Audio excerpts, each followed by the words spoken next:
নমস্কার, সবাইকে বঙ্গের ছেলে সাদর আমন্ত্রণ। আজ আমি মাছের মাথা দিয়ে বাঁধাকপি রান্না করেছি। গরম ভাতে শীতকালে বাঁধাকপি খেতে মাছের মাথা দিয়ে রান্না করলে তো খুবই ভালো লাগে। আপনারা আমার মতো করে রান্না করে খেয়ে দেখবেন। রুটি, লুচি, পরোটার সাথেও এই বাঁধাকপি খাওয়া যায়। এখন আমি আপনাদের দেখাবো কী করে এই পুষ্টিকর সুস্বাদু বাঁধাকপি রান্নাটা করলাম।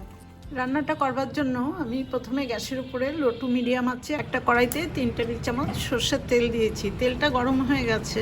গরম তেলে আমি প্রথমে অল্প একটু লবণ দেব। এবার বাজার থেকে আনা মাছের মাথা পিস করে ছোট করে কেটে নেওয়া আছে, এগুলো লবণ হলুদ মাখিয়ে ম্যারিনেট করে নিয়েছি। সেই মাছের মাথার টুকরোগুলো ভেজে নেব।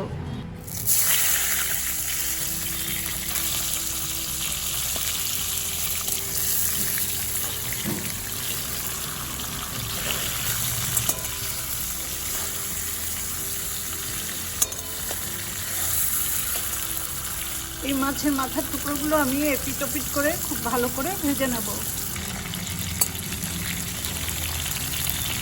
মিডিয়াম টু হাই ফ্লেমে মাছের মাথার পিস দুটো আমি ভালো করে ভেজে নিলাম। এই পিস দুটো এবার তুলে নেব।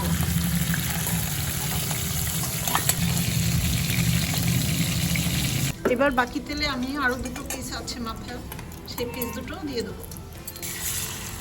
এবার ফ্লেমটা বাড়িয়ে দিচ্ছি, দিয়ে আমি এই পিস দুটো ভালো করে ভেজে নেব। ভাজার টুকরোগুলো তুলে নেওয়ার পর আমি আবার একটু সর্ষের তেল দিয়ে দিলাম 2 চামচ। তেলটা গরম হয়ে গেছে। এবার ছোট 3টে তেজপাতা ফোড়নে দিলাম আর 1/2 চামচ গোটা জিরে। ফোড়নটা ভাজা হয়ে গেছে। এবার দুটো মাঝারি সাইজের আলু আমি এরকম চৌকো করে কেটে নিয়েছি। আলুগুলো আমি তেলের মধ্যে দিয়ে দেবো। আলুতে অল্প পরিমাণে লবণ দিলাম।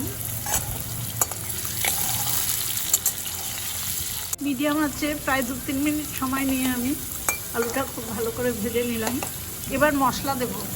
1 চামচ গুঁড়ো হলুদ জলে ভিজিয়ে পেস্ট করে নিয়েছি, 1 চামচ আদা বাটা, আর 1 চামচ জিরে আর 2টো শুকনো লঙ্কা একসাথে করে বাটা। সমস্ত মশলা আমি এই তেলের মধ্যে আলুর সাথে ভালো করে ভেজে নেব।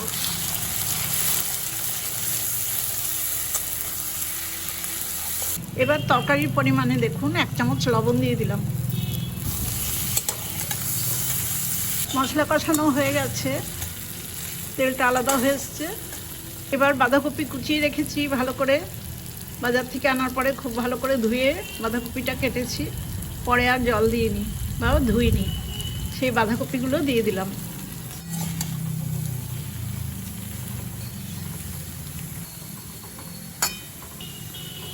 এবার লো ফ্লেমে বাঁধাকপিটা আমি ঢাকা দিয়ে একটু মজিয়ে নেব।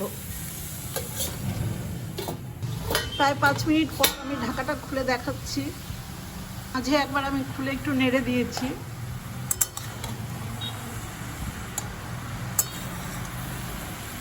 সমস্ত মশলা মিশিয়ে দিয়েছি বাঁধাকপির সাথে। এবার 2টো টমেটো এবং 5-6টা কাঁচা লঙ্কা চিড়ে রেখেছি, সেই টমেটো কাঁচা লঙ্কাটা দিলাম। টমেটোটা একটু বাঁধাকপির মধ্যে ঢুকিয়ে দেব।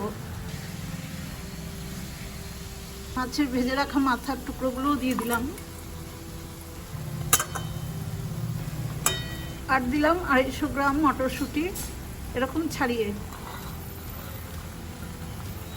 এবার আবার রান্নাটা আমি একটু ঢেকে কিছুক্ষণ রাখবো। আঁচটা কিন্তু লো টু মিডিয়াম থাকবে, খুব বেশি আঁচ থাকলে বাঁধাকপিটা নিচ দিয়ে লেগে যাবে। 3-4 মিনিট পর আমি ঢাকাটা আবার খুলে নিচ্ছি।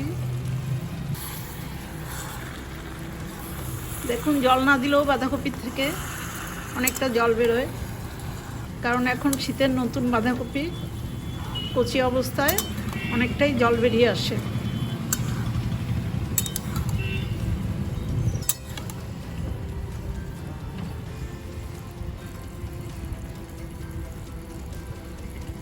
আলু সেদ্ধ হয়ে গেছে। মাছের মাথাগুলো ভালো করে ভেতরে ঢুকিয়ে দিলাম। এবার আবার একটু ঢেকে আর একটু সেদ্ধ করে নেব। আবার কিছুক্ষণ পরেই ঢাকাটা খুলে নিলাম।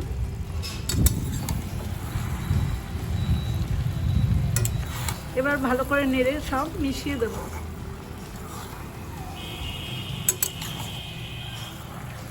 মিডিয়াম টু হাই ফ্লেমে প্রায় 7-8 মিনিট সময় নিয়ে আমি কপিটা ভালো করে নেড়ে নেড়ে শুকিয়ে নিলাম বা সেদ্ধ করে ঘ্যাট মতো করে দিলাম।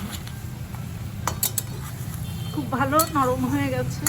এবার 1 চামচ চিনি দিলাম আর বেটে রাখা একটু জলে গুলে গরম মশলা,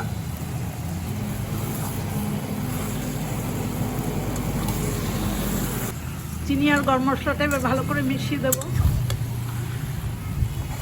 আমার রান্নাটা প্রায় হয়ে গেছে, সব কিছু দেওয়া হয়ে গেছে। সবশেষে আমি 1 চামচ ঘি দেব। ঘি দেওয়ার পরে আর দরকার নেই রান্না করার। এবার আমি রান্নাটা সার্ভ করে দেব।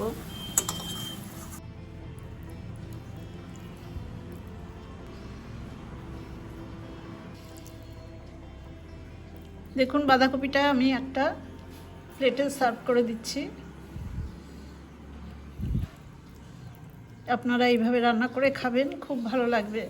আমার এই রান্নার রেসিপিটা দেখে আপনাদের যদি ভালো লাগে তাহলে আমার ছোট্ট চ্যানেলটাকে সাবস্ক্রাইব করে আমার পাশে থাকবেন, বেল আইকনটাও প্রেস করে দেবেন, লাইক করবেন, শেয়ার করবেন আর কমেন্টস করে জানাবেন কেমন হলো। সবাই খুব ভালো থাকবেন, সুস্থ থাকবেন। ধন্যবাদ।